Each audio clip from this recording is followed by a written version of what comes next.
그 지역의 목자들이 밤에 밖에서 자기 양떼를 지키더니 주의 사자가 곁에 서고 주의 영광이 그들을 두루 비추매 크게 무서워하는지라.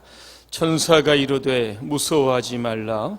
보라, 내가 온 백성에게 미칠 큰 기쁨의 좋은 소식을 너희에게 전하노라. 오늘 다윗의 동네에 너희를 위하여 구주가 나셨으니 곧 그리스도 주시니라. 너희가 가서 강보에 쌓여 구유에 누워있는 아기를 보리니 이것이 너희에게 표적이니라 하더니 호련히 수많은 천군이 그 천사와 함께 하나님을 찬송하여 이르되 지극히 높은 곳에서는 하나님께 영광이요 땅에서는 하나님이 기뻐하시는 사람들 중에 평화로다 하니라. 아멘. 큰 기쁨의 좋은 소식이라고 하는 주제로 잠시 말씀을 드리겠습니다. 오늘은 성탄절입니다. 우리 옆분과 함께 한번 인사하겠습니다. 메리 크리스마스.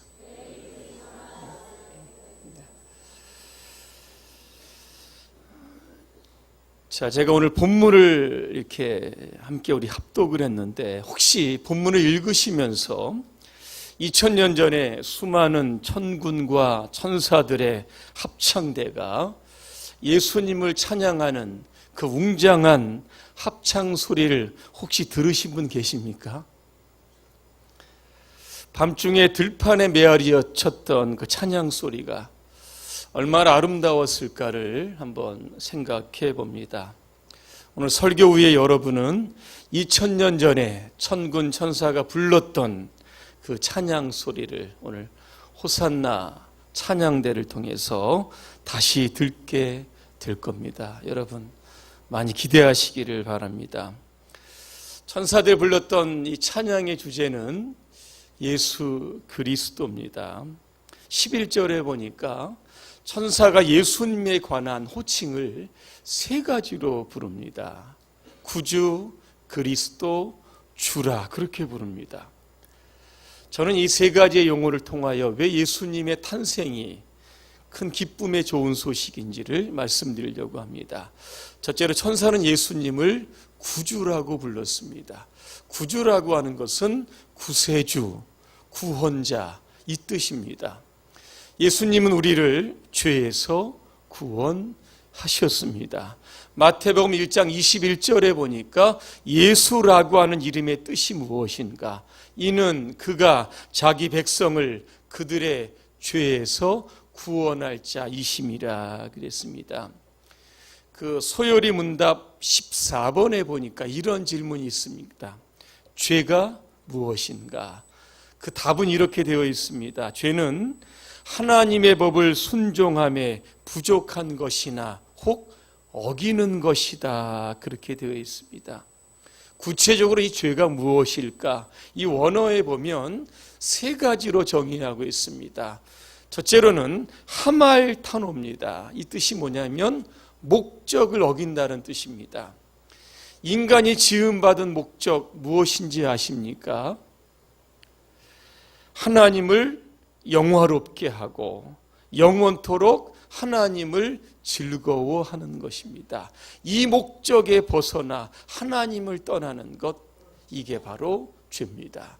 두 번째는 아노미아라고 되어 있습니다. 불법 혹은 하나님의 말씀을 지키지 않는 것, 이게 바로 죄입니다. 세 번째는 아디키아라고 되어 있습니다.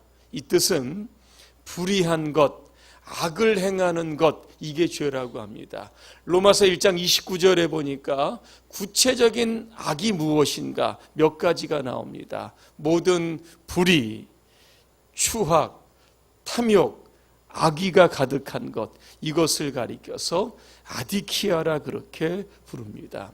종합해 보면 죄는 하나님을 떠나는 겁니다. 하나님의 말씀에 순종하지 않는 겁니다. 하나님의 목적에 따라서 살지 않는 것, 이게 바로 죄입니다. 사람이 죄를 지으면 여러분 어떻게 됩니까? 죽으면 끝납니까? 그렇지 않습니다. 모든 사람들은 다 하나님의 심판대 앞에 서야 합니다. 그리고 이 땅에 살면서 지은 그 모든 죄들을 다 하나님 앞에서 심판받게 되는 겁니다. 에드가 앨런 포우의 고자질하는 양심이라고 하는 단편 소설이 있습니다.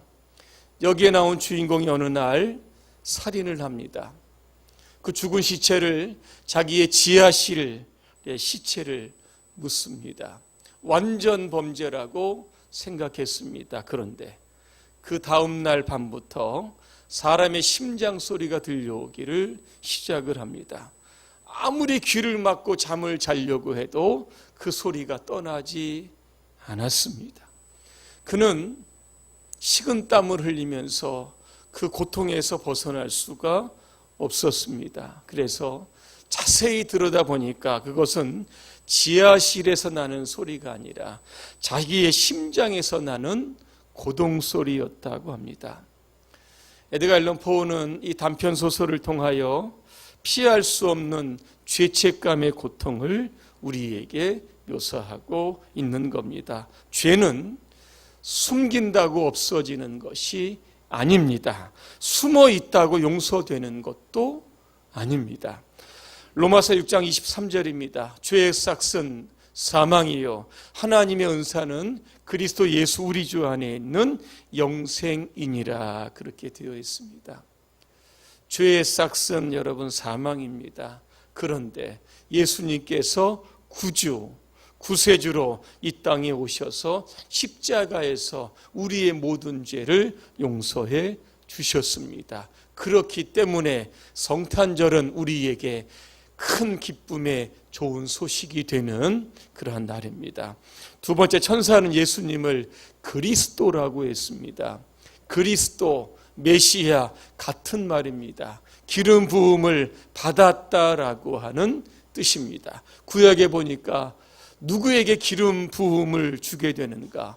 왕과 선지자와 제사장입니다. 그런데 예수님의 공생의 3년간의 사역을 보니까 이 세 가지의 직분을 다 감당하셨습니다. 예수님은 이 땅에 왕으로 오셨습니다. 그리고 지금 우리를 다스리고 계십니다. 예수님은 대제사장으로 오셔서 우리가 하나님께로 나아갈 그러한 길을 열어주셨습니다. 예수님은 선지자로 오셔서 하나님의 말씀을 통하여 우리로 하여금 하나님의 뜻을 이루고 하나님의 백성으로 살아갈 수 있도록 끊임없이 우리를 교훈하시고 가르치시고 인도해 주시는 겁니다. 세 번째, 천사는 예수님을 주라고 불렀습니다. 이 주라고 하는 것은 하나님을 의미합니다. 자, 이사야 9장 6절을 제가 한번 읽어드립니다. 이는 한 아기가 우리에게 낳고 한 아들을 우리에게 주신 바 되었는데, 여러 가지 설명이 있다가 중간에 보니까 전능하신 하나님이라고 그랬습니다. 여러분, 예수님은 전능하신 하나님이십니다. 그 하나님께서 왜 아기 예수 그리스도의 모습을 입고 이 땅에 오셨을까? 오늘 10절에 보니까 너희에게 그랬습니다. 오늘 저와 여러분들을 위해서 전능하신 하나님께서 이 땅에 오셨다라고 하는 겁니다. 하나님이 오늘 우리와 함께 계십니다. 지난주에 임마누엘 말씀하셨지만 전능하신 하나님께서 오늘 우리와 함께 계시면 여러분, 우리가 못할 것이 무엇이 있고 안 될 것이 무엇이 있겠습니까? 어렵고 고난과 아픔 가운데서도 우리는 하나님과 동행함으로 넉넉히 세상을 이길 수 있기에 성탄절은 우리에게 큰 기쁨의 좋은 소식의 날이 되는 겁니다. 오늘 14절에 보니까 수많은 천군과 천사들의 합창 소리가 있었습니다. 여기에 보니까 지극히 높은 곳에서는 하나님께 영광이요, 땅에서는 하나님이 기뻐하신 사람들 중에 평화로다 그랬습니다. 여러분, 저는 평화라고 하는 단어에 좀 주목하고 싶습니다. 이 원어로 보면 두 가지입니다. 하나는 여러분 잘 아시는 샬롬입니다. 부족한 것이 없는 완전한 상태, 이게 바로 샬롬입니다. 또 한 가지는 에이레네입니다. 이 뜻은요, 개인과 개인 사이에 있었던 불화가 없어질 때 쓰는 단어입니다. 민족과 민족 간의 전쟁이 종식되었을 때 쓰는 단어가 바로 에이레네입니다. 1914년 12월 24일입니다. 독일 서부전선 플레르베 벌판에서 영국군과 독일군은 100m 거리를 두고 교전합니다. 12월 24일 저녁에 영국군 병사들은 전혀 예상하지 못한 소리를 듣습니다. 그것은 독일의 병사들이 고요한 밤, 거룩한 밤을 부르기 시작을 합니다.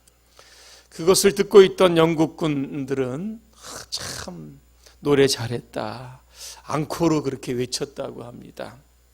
갈채를 받았던 독일군들은 영국군들에게 이렇게 얘기했다고 합니다. 메리 크리스마스, 영국군들이여 우리는 쏘지 않겠다, 당신도 쏘지 말라. 그동안 총뿌리를 겨누고 있었던 두 나라의 군사들은 총을 내려놓고 휴전을 하게 됩니다. 이 크리스마스의 휴전은 이 플레르베 벌판에서 서부전선으로 계속해서 퍼져나갔다고 합니다. 어떤 전선에서는 독일군과 영국군들이 축구 경기를 했다라고 하는 소문까지 납니다. 자, 그런데 크리스마스 휴전이 끝났습니다. 그 다음 날부터 다시 전투가 시작이 됩니다. 44일 동안, 44개월 동안 이 전투는 지속이 되었고, 이 전쟁으로 인하여 900만 명 이상이 죽었습니다. 크리스마스 휴전의 주인공들도 역시 살아남지 못했습니다. 이야기는 비록 해피엔딩으로 끝나지 않았지만 인간이 벌이는 가장 잔혹한 전쟁까지도 멈추게 할 수 있는 것이 무엇인가? 예수 그리스도의 탄생임을 우리 가운데 교훈하고 있습니다. 예수님의 탄생은 반목과 질시로 벽을 쌓고 있는 사람들 모두에게 서로에게 손을 잡게 하고 화해시키는 그러한 화평의 날인 줄로 믿습니다. 결론입니다. 에드가 존슨은 이런 이야기를 합니다. 만일 1년 365일이 성탄절이라면 우리에게 놀라운 일들이 일어나게 될 것이다. 이기주의는 사라지고 탐욕은 물러가고 무지한 싸움과 어리석음은 사라지게 되고 무시무시한 전쟁도 사라질 것이다. 모두의 기도가 이루어져서 땅 위에 진정한 평화가 실현될 것이다.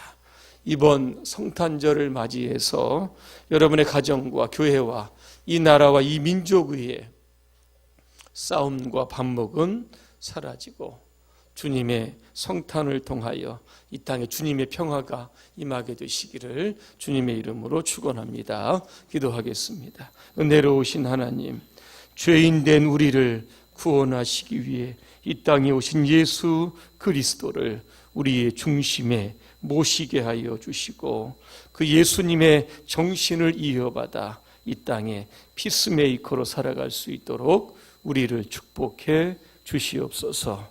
예수님의 이름으로 기도합니다. 아멘.